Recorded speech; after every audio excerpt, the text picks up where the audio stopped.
Okay, good morning everyone. Welcome to lecture 8 of Grid and Cloud Computing. So in this lecture, we will continue our last class discussion, that is about various service models of cloud computing. So last class I told you there are three service models of cloud computing. One is your infrastructure as a service, another is called as platform as a service, and the last one is called as a software as a service. Similarly, based upon the boundary of cloud, we classified the cloud into various types. First one is called as your public cloud. Next is called as private cloud. Third one is called as hybrid cloud, or we call it another type of cloud that is called as community cloud. So in this lecture, we will only focus on the service model part, that is nothing but your infrastructure as a service, platform as a service, and software as a service. So these are the three basic fundamental service models. But as the cloud computing is emerging day by day, so there are some other type of services are also coming into the market. For example, sensor as a service, because of the Internet of Things, now people are calling sensor as a service, or particularly in the healthcare applications, people are saying healthcare as a service. Like that, with respect to a particular application, they are treated everything as a service. So in general, we call it everything as a service or anything as a service, and we represent it by XaaS. Like as you can see here, we are representing it by IaaS or SAS or PaaS, or the software platform as a service. We generally refer all the service model into XaaS, where X indicates everything or anything as a type of service, right? So irrespective of the service, whether you are interested in IS or PaaS or SaaS, you have to subscribe the service, right? For example, you want to create a Gmail account, right? For which you require a web browser, right? Like Mozilla Firefox, or you can use Internet Explorer, or you can use Google Chrome, right? In that Google Chrome, you will type a particular website name, let's say HTTP www, let's say gmail.com, right? Then it will go to the front page, first page of the Gmail, right? There, if you have already have a username and password, then you can go for sign in option. Or if you don't have a Gmail account, then you will go for sign up button, and you will register with your basic details, so that you can create one account in Gmail to get the services. So such type of services you are getting by registering yourself to a particular portal.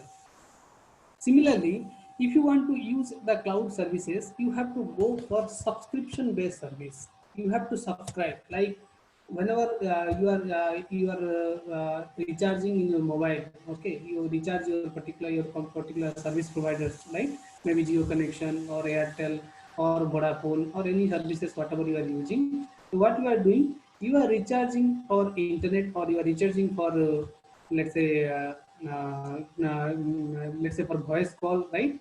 So you are subscribing a particular package, right? You are paying, let's say, 599, and this 599 package, they are giving you 84 days of subscription, right? Similarly, whenever you are coming to the cloud computing also, you have to also go for subscription based services. You have to subscribe the cloud, and based upon your subscription, you can get your services, right?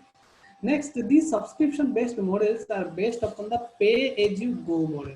So as per your use, you have to pay, right? For example, subscribing a particular cloud service provider, let's say that cloud service provider is giving you 100 hours of computational power. Okay, so once you subscribe with some amount, you can get 100 hour, right? Or 100 point you are getting, where 1 point refers to 1 hour, right? So for example, today I have used 2 hours, so rest is 98 hours is left. Tomorrow I need more power, more time I want to use the services, so I have used 10 hours. So one day your access to that particular service may increase, may decrease, but the entire thing is based upon pay as you go model. Based upon your payment, based on your subscription, you are going to use the services, irrespective of the type of services, whether it is IS, PaaS or SaaS. So you can create a particular account, you can pay for a particular service, and based upon the payment, you can use the services for a particular amount of time. okay, or particular period of time. Like in this case, I assume that we are using 100 hours, right? So before using any kind of services or before purchasing any kind of products, okay, for example, I want to purchase a ceiling fan. So what will do? I will go to electric shop, right? I'll request for a ceiling fan. Then that the shop owner will show me various types of ceiling fan, and I have selected one of the ceiling fan, right? So there is a. I am asking the very next question we are asking that particular shop, what is the warranty or what is the guarantee? So this warranty and guarantee is a type of agreement between the consumer and the provider. Provider is that ceiling fan company, and the consumer is user is the consumer, right? So you have to establish some kind of agreement between a user and a consumer. Similar in the cloud case, we are maintaining one type of agreement that is called as a service level agreement. It is same as you can say similar as your SRS document you are seeing in the software engineering, that is called a software requirement specification document. So what this SLA document contains, this SLA document contains what is the service availability, whether the service will be available for 24 into 7 or the service will be available for 23 into 7. So for let's say 1 hour is there for maintenance or in some other support, right? That you have to mention in the service level agreement, right? Similarly, what kind of performance you want to achieve, that also you have to mention in the service level agreement, right? Similarly, any privacy is there or any security policy is there, any reliability is there, anything you want to put as a condition, that should be recorded in the service level agreement. Because if later point of time there is a conflict occur between the consumer and provider, okay, there is a conflict between consumer and provider. So whenever consumer claims a particular thing, we will view the service level agreement to resolve that particular conflict. That's why service level agreement is an important part in the cloud service. Service level agreement is an important part while subscribing a particular service. Similarly, whenever you go for software as a application, software as a service, earlier I mentioned that software as a service is nothing but our Gmail. So how you are assessing your Gmail? Through a interface. That interface is nothing but your web browser, that is Google Chrome or Mozilla Firefox or Internet Explorer, right? That's why software as a service provides you an application, right? And Gmail is an application of Google application, and using a special interface by the user and client. By using this particular interface, user can access to that particular portal. But coming to the platform as a service, platform is nothing but what? In our computer system, we have a platform. That platform is nothing but the operating system, right? Operating system may be Linux operating system, maybe Unix operating system, or you may go for Android operating system are there in our mobile smartphone, or you can go for Linux operating system or Windows operating system, whatever operating system, Mac operating system, or several operating system is there. Similarly, in order to run something, run a particular operating system or run some kind of library, what you require? You require platform as a service. Apart from that, platform as a service also responsible for billing services. For example, a user used, let's say 100 hour per 100 hour in a particular month. In a month, we are subscribing only 100 hour. So based upon the 100 hour, so we are going to pay for that particular service. Just like electricity, I have used AC in this particular season, so my electricity will be little bit more. When I switch off my AC, my bill is normal. My bill is not that much higher, right? So such type of billing things, or if you have submitted multiple works to the cloud, which job is to be first executed, which job will be executed next, in what order this job will be executed, these are the responsible of the platform as a service. And platform also, the operating system, like you know that operating system manages the hardware and software, as well as it provides an interface to the user. So launching any applications and launching and monitoring these services are also a part of our platform as a service, right? So these are the three services specifically in the fundamental aspect. Later people have coined so many types of services, right? But while we are talking about infrastructure as a service, we are focusing on the database, right? You know, you have studied a subject called database. In database, you are storing your data about a particular organization. Similarly, anything that you want to store in the form of a in an organized way, you can use the databases, right? Similarly, you can use the computing instances based upon your use, whether you require 5 virtual machines, whether you use 10 virtual machines or 15 virtual machines, which you call it vCPU, virtual CPUs, that will be decided by these compute instances. Next one is about the file system, right? Whether you are using a distributed file system or a centralized file system, or what kind of storage you require, whether 10 GB of storage is required or 20 GB of storage is required. Like you know that Gmail is giving you the 15 GB subscription, right? So such type of things are coming under our infrastructure as a service. So in order to summarize this complete picture of IaaS and SaaS and PaaS, this figure is given. So you know that user is accessing to a particular system through a web browser. That's why this top part is called as our software as a service, right? Then how a user is using by the help of a client interface, right? So this part is called as a software as a service, right? This user and client interface, this complete part is called as a software as a service. So in order to use the cloud software as a service, what you need, you require an interface. Interface is nothing but your user in which you are interacting with a particular system, like your Mozilla Firefox or Google Chrome or Internet Explorer or any type of Explorer you are using, right? Next, after SaaS, you will see the middle layer, if you see, that is called as a platform as a service. As we have discussed, platform as a service is responsible for billing, or in order to launch a particular instance, or you want to monitor a particular instance, or you want to deploy any kind of applications for which a particular platform is required, or you want to queue the particular jobs. So you have received the job for, let's say, 6-7 users, then you want to execute the jobs in a particular fashion, for which you can use the platform as a service.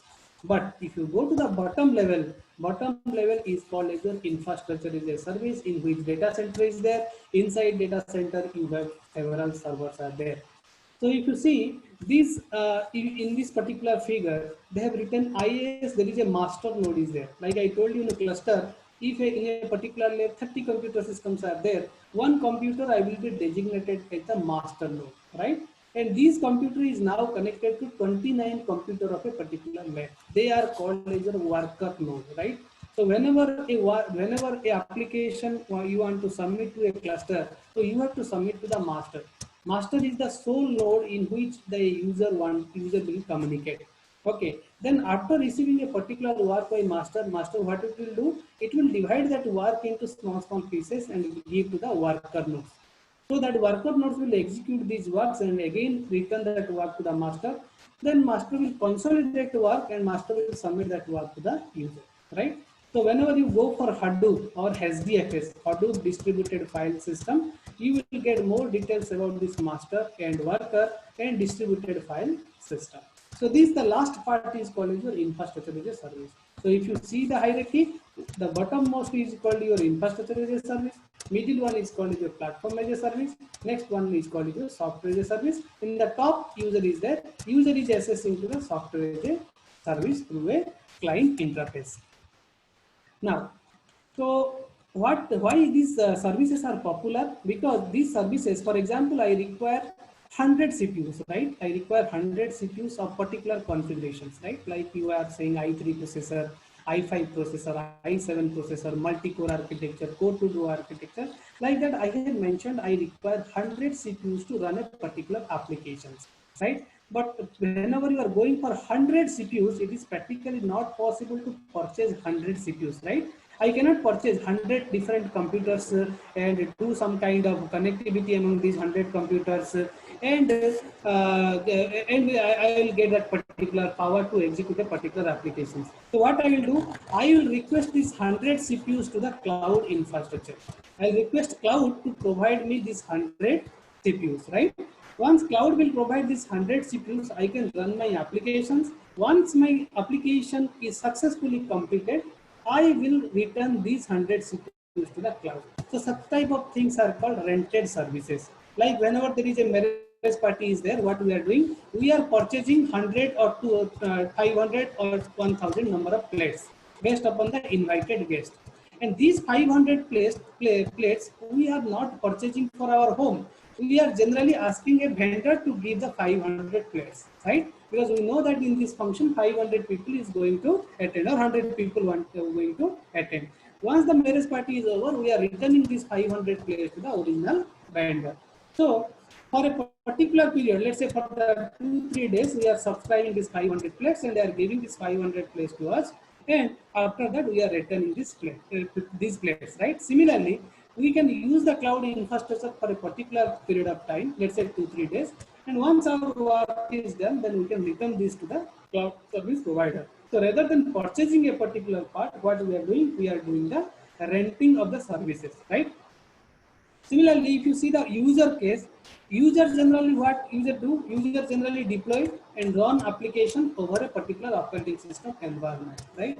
You are installing Facebook, you are installing Twitter, you are installing, let's say, Gmail. These are called as your applications. How these applications are running? It is running on above the operating system. An operating system is there. On above the operating system, you are running various applications. It may be Microsoft applications, it may be any gaming application, anything, right? So you need not manage and control this cloud infrastructure. This cloud infrastructure is managed by the cloud service provider.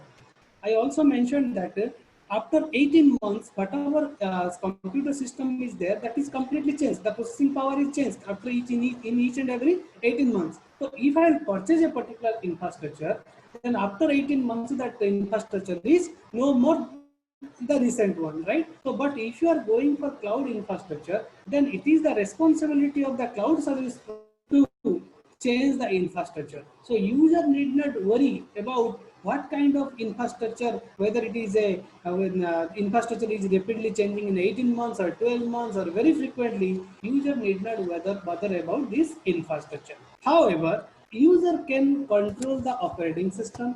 User can control the storage, like you have Google Drive, you are controlling your Google Drive, you can delete a particular document in Google Drive, or you can add a particular document, you can deploy any kind of application, you can also control the networking components as well. So some facility is given to the user and some facility is depending on the cloud infrastructure, right? Especially the managing and control part is given to the cloud infrastructure, so that the infrastructure is managed by them, right? So later point of time, in order to go for a specialization of infrastructure as a service or deeper view of infrastructure as a service, we call it a storage as a service, or we call it a compute instances as a service, or we call it a communication as a service. So these services are coming under our infrastructure as a service. And if you see, there are various service providers are providing infrastructure as a service, as well as the platform as a service, as well as the software as a service. One of the example you can see, GoGrid is a very popular platform which is providing you infrastructure as a service. FlexiScales is providing infrastructure as a service, or Anek is also providing various cloud services.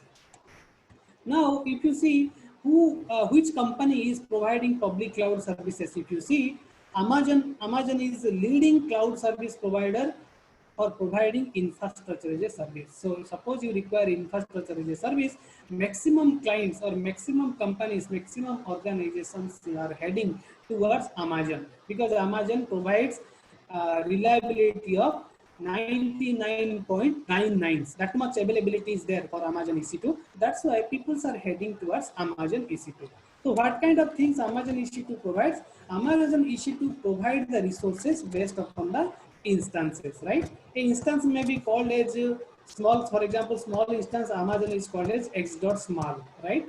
So if it is a medium instance, Amazon is calling it x.large, right?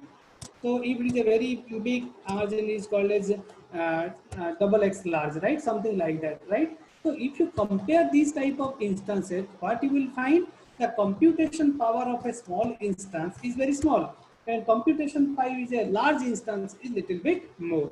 So Amazon provides flexibility in the elastic compute cloud, that is called as your EC2, in which you can access 1 to 20 EC2 processors, right? And talking about the memory, that is your random access memory, you can say you can take 1.7 to 15 GB of memory, and you can also store 160 to 1.69 terabyte of storage. So this much this much facility is given by Amazon EC2, right? Similarly, GoGrid is another type of cloud service provider, or Rackspace is another type of cloud service provider. FlexiCell is generally used in the UK, and Joint Cloud is used in another cloud service provider. So this is a small list. If you see, if you go to Google and search about infrastructure as a service, you will get there are a lot of infrastructure as a service cloud available in the lot of cloud service providers are providing infrastructure as a service. So you can compare these companies based upon their instances, what instances they are giving with respect to a particular range. For example, if you see, GoGrid is giving only 1 to 6 CPUs, but here Amazon is giving 1 to 20 CPUs. So with respect to the IS, this instances size will be varied. So next is that if you are using Amazon EC2, so these are called as your EC2 instances, right? These are EC2 instances. For example, after this end of lecture, I will tell you in evening you visit Amazon EC2 website. Okay, Amazon EC2 website, you can create one account, right? You can create an account in Amazon EC2 using your Gmail, right? Once you are giving your basic details in Amazon EC2, they are asking you about the credit card information, right? They will ask you to enter your credit card information. For example, a user enter the credit card information. So whenever you are giving this credit card information, what they will do, they will deduct $1 from your account, right? $1 means, let's say, 75 rupees from your account. Okay, once you give your credit card information, they will deduct $1 from the account. This $1 they are not deducting for getting the services of Amazon EC2. They just want to confirm that whether your credit card is working or not, right? They are not taking $1 for any kind of services, right? They are checking whether credit card is working or not. So once $1 is deducted, you can get 750 hours of services in using Amazon SC2. Okay, this is a free account, right? So you can use 750 hours. So 750 hours means, for example, I am deploying a virtual machine for, let's say, 2 hours 30 minutes, right? I'm deploying a virtual machine for 2 hours 30 minutes. So it will be treated as 3 hours. Somebody will say that I am deploying a virtual machine for 3 hours 1 minute. So it will be treated as 4 hours, right? Similarly, you can use maximum of 750 hours of time in Amazon EC2 free of cost by giving $1. So once the 750 hours is over, what they will do, whatever services you will use from the Amazon EC2, that will be deducted from your credit card, right? That's why they are asking for credit card information. So this EC2, this Amazon Web Service Cloud, is connected to your network, that is user network, through a virtual private network gateway, right? User is accessing to this EC2, obviously through a web browser only, as we discussed previously.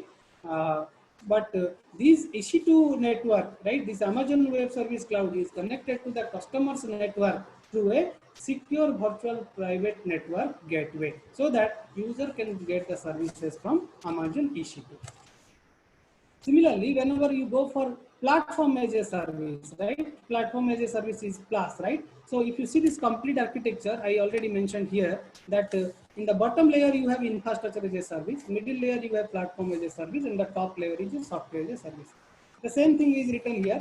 SaaS is built on top of the platform as a service, and PaaS is in the top of IaaS. So if you see the sequence is SaaS followed by PaaS followed by IaaS.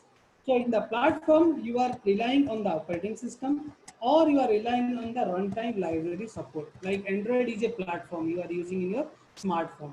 So on top of this Android, you are deploying various applications. For example, we are playing Ludo, right? Or we are playing some hill climbing game, right? Or we are playing some car racing game that is created in top of the platform, right? So this platform cloud, what it will do, it integrates computer system consisting of both hardware and software. This is the same definition as your operating system. Operating system also integrates your software and hardware and provide interface to a particular user, right? Similarly, platform as a service do the same thing. What we can achieve through an operating system. So if you see, one of the popular example of platform as a service is called as a Google App Engine. Google App Engine is called as your platform as a service. In Google App Engine, why people say Google App Engine is popular? It is giving automated scaling concept. Automated scaling means whenever you require 2 computer system or you require 50 computer system, it is automatically scaling from 2 to 50. So obviously, whatever charges are there for 2 computer system, the 50 computer system charge will be more. But it provides the scaling facility automatically. So whenever the requirement is there, then you can expand to a big number, right? Like that's why in now in computer also now in market also something is called as serverless computing, right? Serverless computing says that you need not specify whether you require 2 server or 50 server. So based upon your applications, based upon the people visiting your website, like Flipkart, I do not know at what particular time Flipkart people will be more, at what particular time Flipkart user will be less, right? So what I will do, I will go for serverless computing, so I can automatically scale as per my requirement.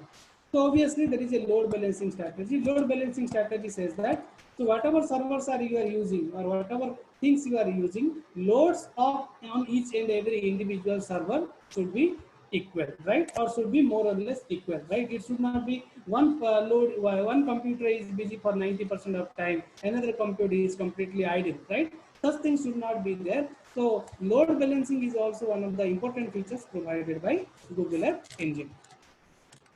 So these are the few public cloud providers which is providing the platform as a service. As I mentioned, Amazon EC2 is providing infrastructure as a service. Similarly, the popular platform as a service, the provider, the company is providing platform as a service is called as a Google App Engine, Salesforce.com, that is called as a Force.com, Microsoft Azure. Amazon is also providing Amazon Elastic MapReduce, and another is called ANEC.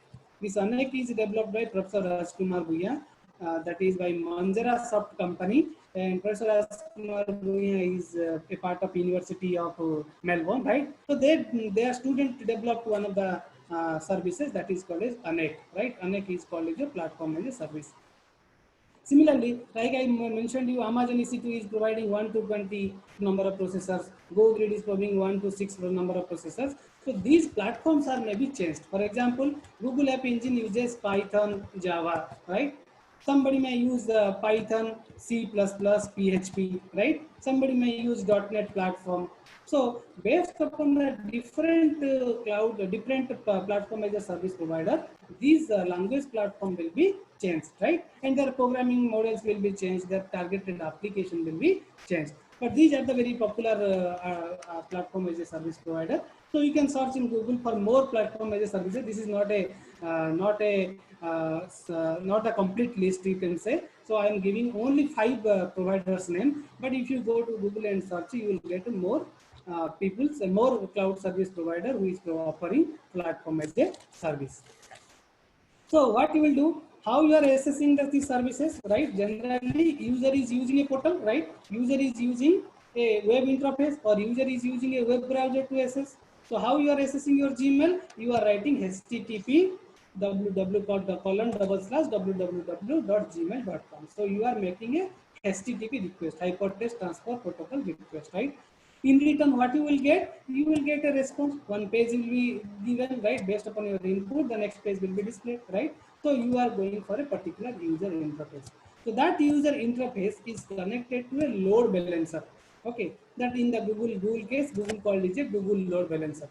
So Google load balancer checks that whatever servers you are using, these servers should not be overloaded, these servers should not be underloaded. So load among these servers should be more or less same, right? So in order to maintain this platform as a service, there is a web application provider as well. For example, I want to deploy a particular applications, right? In order to deploy that application, I require a particular operating system. Let it be Windows operating system or Linux operating system.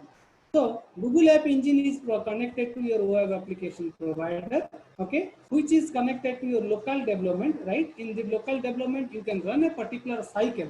That cycle is nothing but you are building a particular server, a particular application, you are testing a particular application, you are deploying that application, and by the time progress, you can upgrade your application as well as, right? Like in software engineering, we have seen version 1.1 is released.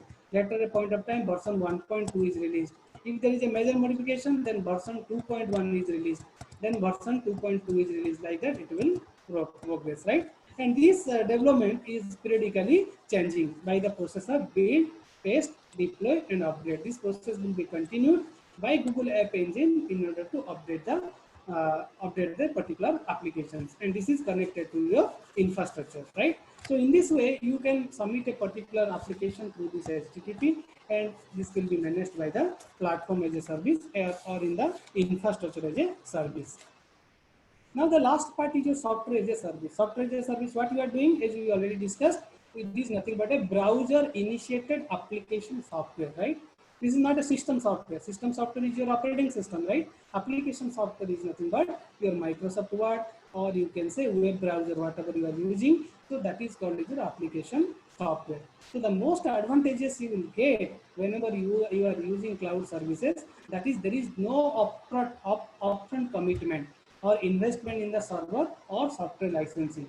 So whenever you are using some software, right, so you need not bother that the version is obsolete or the version is new. So it will be taken care by the cloud service provider, that when to upgrade a particular software or when to license a particular software. So it will be completely given to the cloud service provider.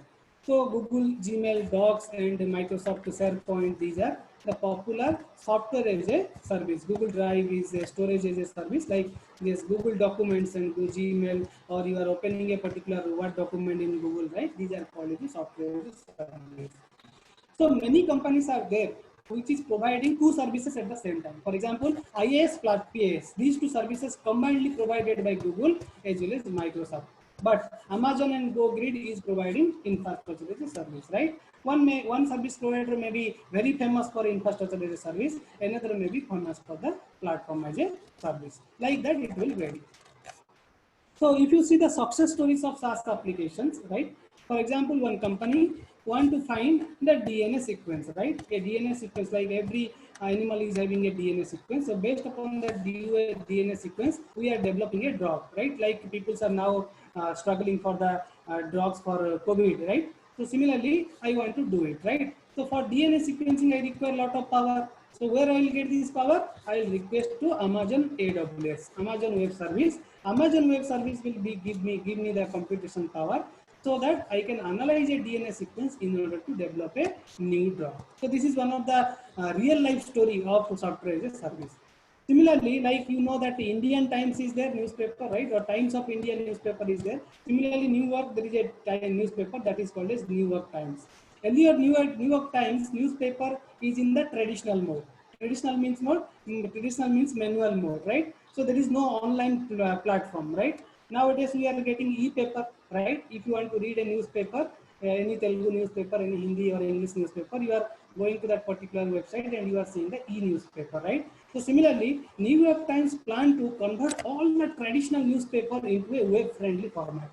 So in order to convert from the traditional format, that is the manual system, to a web-friendly format, what they have subscribed? They have subscribed Amazon EC2 and S3.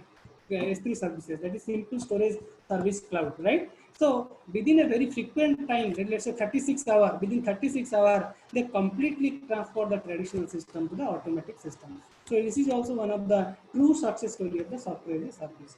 Similarly, Pitney Bowes is subscribing the Microsoft Azure platform for performing B2B transactions. For example, a particular company is providing business to another particular company which is also taking business, right? B2B application. This is a company, this is another company. Okay, so for example, Big Bazaar is giving to, let's say, another one, Xmart, right? Xmart,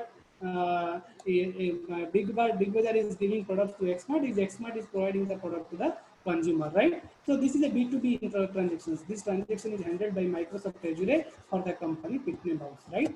Similarly, one can do? One can do mess-ups. Mess-ups means you can combine many things into a single unit, right? Like I can combine two clouds, right? For example, I'll subscribe Google Cloud for something, and I will subscribe, let's say, Amazon Cloud for something, and I will use both services at the same time, just like a supply chain. Supply chain, we are getting food from a particular chain, right? Retailer is there, subscriber is there, consumer is there, provider is there, so many people are there. So if you combine it to a one unit, you can say that is a cloud mashup. Okay, so now we'll launch one poll, then we'll discuss this part.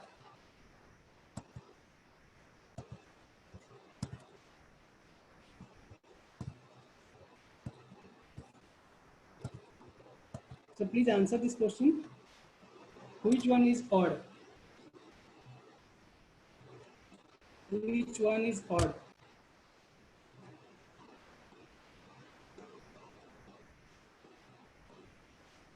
Infrastructure as a service, platform as a service, software as a service, and public. Which one is a odd one?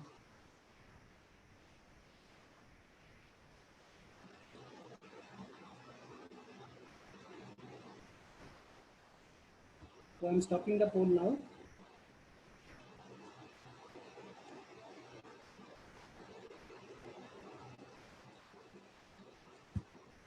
Which one is the correct answer? Which one is the correct answer? Can anybody answer? Public. Public cloud, right? Because public, private, and hybrid and community belongs to one group, and IS PaaS SaaS belongs to another group, right? So now we'll discuss the second part of today's discussion, that is called as your data center design and interconnection network, right? So if you go for a data center, right, as I already mentioned and repeatedly mentioning, a particular data center has a huge number of servers, right? It may be a 50,000 server, it may be a 1 million server. So it depends whether you are using a small, whether you are focusing on a small data center or big data center or medium level data center, right? So a large number of servers is there and they are connected through internet, the interconnection network. Like in a lab, one computer is connected to another computer. If there is a server is there and clients are connected to that particular server, so each and every computer is connected through a interconnection network.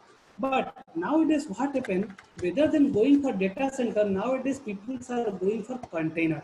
What do you mean by container? Container is nothing but a big truck. You have seen in a national highway, there are very big trucks, right? There is 24 wheels truck, right? So these trucks, let's say the truck size is 40 feet, right? Inside that truck, if you see that particular truck, the truck has a container. Inside that container, the servers are there, right? So data center can also be visualized as a 40-feet truck container. If you see a data center, how a data center look like? Data center is nothing but 11 times of a football field. You have seen your football field, right? Your institute's football field, or you have seen in any city, you have a football field is there where you are playing football. So if you imagine the size of a football field, the data center is 11 times of a football field. So imagine how many servers will be there inside a football field, right? In a particular data center. If you see 11 times is a very big number, right? So for example, here they are saying that is having 4 lakh to 1 million number of servers are there inside a particular data center. But it depends whether you are taking a small data center or big data center or medium level data center.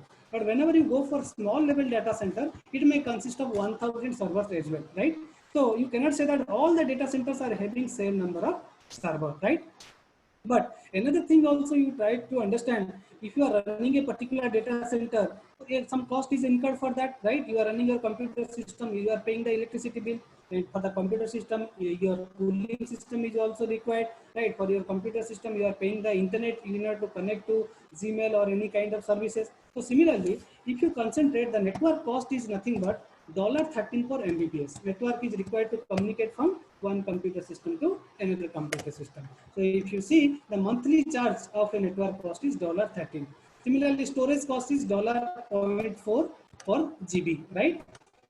In excluding this network cost, admin storage cost, you have also another type of cost that is called administration cost, because few people should be there to monitor the everything, right? Whether the things will be working or not, everything will be monitored by the administrative staffs as well. So see, this example will give you, this is an example of a data center in which you can see this data center is consisting of 4 lakh to 1 million of servers. And this, if you see the size, this size is nothing but 11 times of a football field. So now you can see the practical application. This is a practical picture of a data center, and imagine how much what is the area taken by a particular data center. So imagine that there is no single data center in the world, right? There are millions of data centers are there in all over the world, right? And most of the data centers are there in the United States, right? So if you see, you imagine the number of data center is very huge in the in the whole over the world. So you can imagine the total number of data center in the world and how much energy is required, how many electricity is consumed, how much cooling is required in the data center. Now, let us consider a typical data center, an example of data center in which we have 2000 servers, right? Inside each and every server, you have 8 GB of RAM, right? That is DRAM. If one server is having 8 GB of RAM, then 2000 servers having how many GB of RAM? So that is nothing but 16,000 GBs of RAM, right? So you imagine your computer system is having 4 GB or 8 GB of RAM. You are getting 16 GB of RAM in 16,000 GB of RAM in the data center. Similarly, each server also contains 1 TB of hard disk. That is nothing but, let's say, 4 TB of hard disk. So 4 TB into 2000 servers, right? Because single server you have 4 TB of disk. So 2000 into 4 is 8000 TB of hard disk will be there, right? And in order to properly manage these servers, what we are doing, in each 40 server, we are forming one group, right? Each 40 server belongs to one group, and these servers are connected to each other through a 1 Gbps port, right? Like many computer systems are connected to switch, or many computer systems are connected to a hub in order to communicate the data, right? And you have to ensure that you have to connect these things in such a manner that you have to ensure that if there is a CPU failure is there, or there is a disk IO failure is there, or network failure will be there, one group should communicate with other groups. There should not be a complete failure between two different groups. In that way, you have to organize the data centers.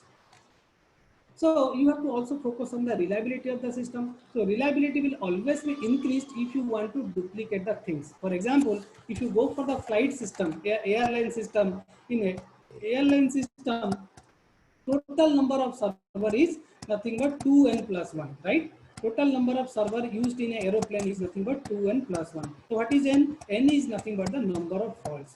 If you assume that in aeroplane there is a n number of fault is equal to 1, so it is nothing but 2 into 1 plus 1, that is equal to 3. So total number of machines used in an aeroplane is 3. So if there is a failure occur in a single machine, at the same time another machine will be coming into picture, so that the aeroplane will not be crashed. That's why reliability can be achieved through the redundant software.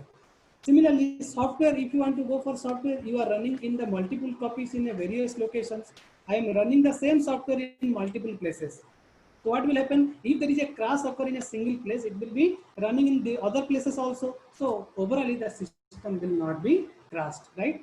So if you go for a data center also, in data center, the floor level, for example, this is the floor level of a data center. So we are giving little bit space and we are giving a floor. Like in our home also, we are putting tiles, right? And there is a gap between the ground to the particular ground to that particular tiles. So there is a gap, right? Similarly, in the data center also, these we are having a raised floor. We call it a raised floor, right? Why we are raised floor? Within these gaps, you can put the cables, right? Because there are so many cables are there. In order to hide the cables, in order to provide coolings, we are generally giving a gap from the ground to the floor, right? So this floor can be used to cool the system, right? Cool the racks of the server rack, right? So in also data center, we have a CRAC system. CRAC stands for Computer Room Air Conditioning System, right? So by the help of this CRAC system, this CRAC systems is giving the cold air to the data center, right? Because there are so many servers are there, right? So in order to cool these servers, what we are doing, we are keeping the temperature from 12 to 14 degree, and we are providing this cooling temperature to the servers through this raised floor, right? And warm water, warm things, right? Warm coolants are also returned to the chiller of the CRAC. In this way, we are maintaining the temperature of the data center. Cold air we are cold air we are giving to the data center, and hot air we are removing from the data center. In this way, we are balancing the data center temperature by the help of this computer room air conditioning system. So I will give a typical diagram so that it is more clear. So if you see here, just you imagine your institute library. In institute library, there are so many racks are there, right? These types of racks are there. You are going to a particular rack, you are searching for book, and you are taking the book, right? At the end of and at the close of the wall, there is a CRAC system is there, right? This CRAC system is sending cold air to this flow, right? So that it will come and it will give cold air to these racks, right? And racks consist of the servers. They are executing some work, so they are generating the heat. That heat will come to this CRSC system or the chiller, right? So the hot air is removed from the system and cold air is supplied to the system, so that there is a good temperature is maintained in the system, so that there is no possibility of heat in the data center. So you have to maintain this thing in a particular data center. So there are 5 special requirements of a data center. For example, the latency should be as low as possible, right? Any case, any things you want to concentrate, you want a low latency. Delay should be as much as possible. Whenever you are giving username and password in your Gmail, you are ensuring you want that the Gmail should give the your emails without any delay. So that is called low latency. So low latency can be possible by the help of high bandwidth. If bandwidth is high, then only you can get low latency. And also you have to see that the cost should be as low as possible, and one server can communicate with another server through one language we already discussed, that is called as message passing interface. So MPI is used to provide the communication support between two different servers, right? And fault tolerance should be there. Fault tolerance says that even if there is a failure in the server of a data center, it should not affect the overall work of the data center, right? That's why what it is saying, it is another requirement of the data center says that the bandwidth, the bisectional bandwidth should be as high as possible. What do you mean by bisectional bandwidth? Bisectional bandwidth says that if a particular network, if you have a network, if you are dividing the network, what is the minimum number of connections you have to remove in order to divide a network into two different parts? For example, I want to divide these two parts using these two links, right? If I remove these two links, then these two parts is divided into, this complete box is divided into two parts. The bandwidth of this point and bandwidth of this point, if you sum, that is called as the high bisectional bandwidth. That is called as a bisectional bandwidth, and our objective is that this bisectional bandwidth should be as high as possible, right? Similarly, data center also want that one-to-many connections, right? Like you know that in radio also it is broadcasting from one location and many people are listening to that radio, right? So this distributed file access should be the objective of the data center, right?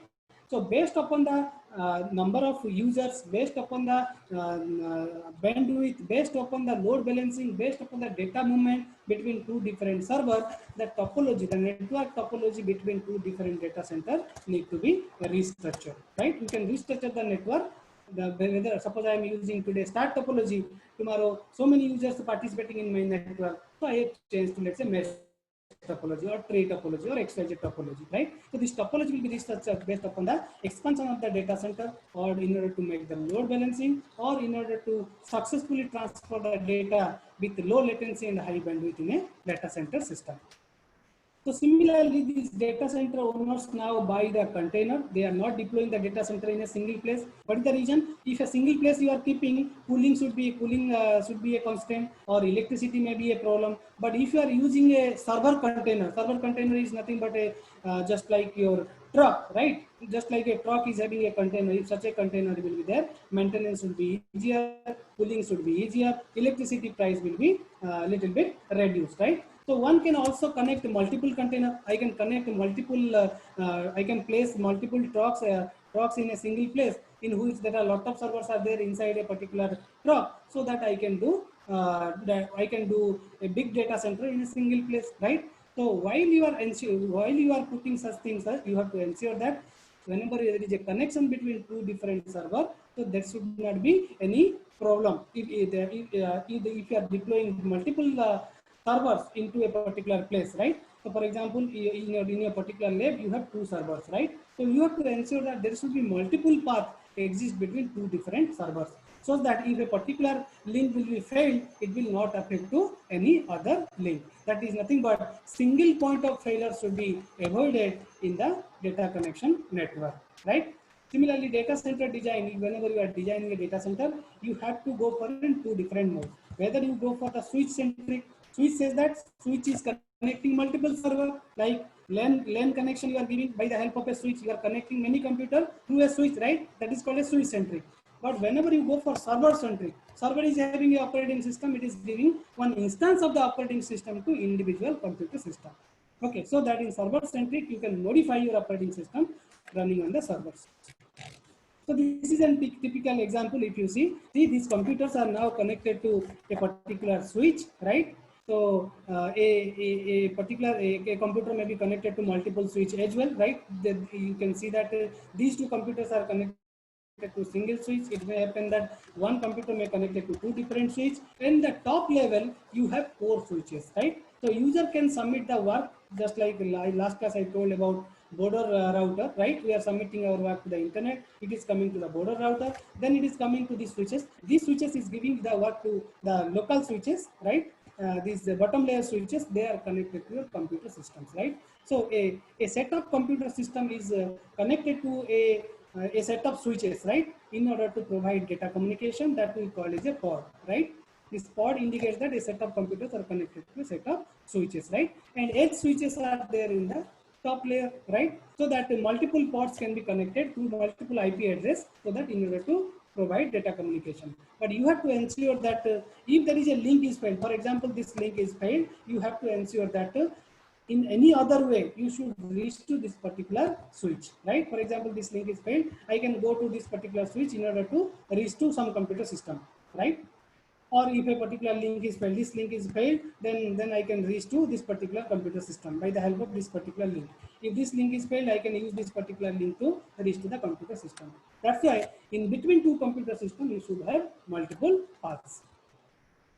So there is a thread tree switch network design in which if you see that if you concentrate, there is a 2 layers you are using. Generally, server consists in the bottom layer, and the top layer is having your upper layer is consisting of your edge switches, right? And a group of aggregation switches, edge switches, and their leaf nodes are called as pod. For example, in this example, we have 4 different pods, right? So core switches provide path among different pods. The top level we have core switches. They are providing paths to the different pods through their local switches, right? So there should be a multiple path exist between two servers in order to satisfy the fault tolerance concepts. So this is the example. Just I told you about a truck consists of a container. Inside that container, what you have a lot of servers, right? And you can imagine a latest container. If you see a particular container, that container is having 46,080 processing number of cores, right? A single truck consists or a single container having 46,080 cores and 30 PB of storage, right? So you can combine multiple cores in order to set a particular data center in any place, right? So that you can say movable data center, right? So that is also one of the advantages of the data center design. Okay, so next class we will discuss about this modular data center in shipping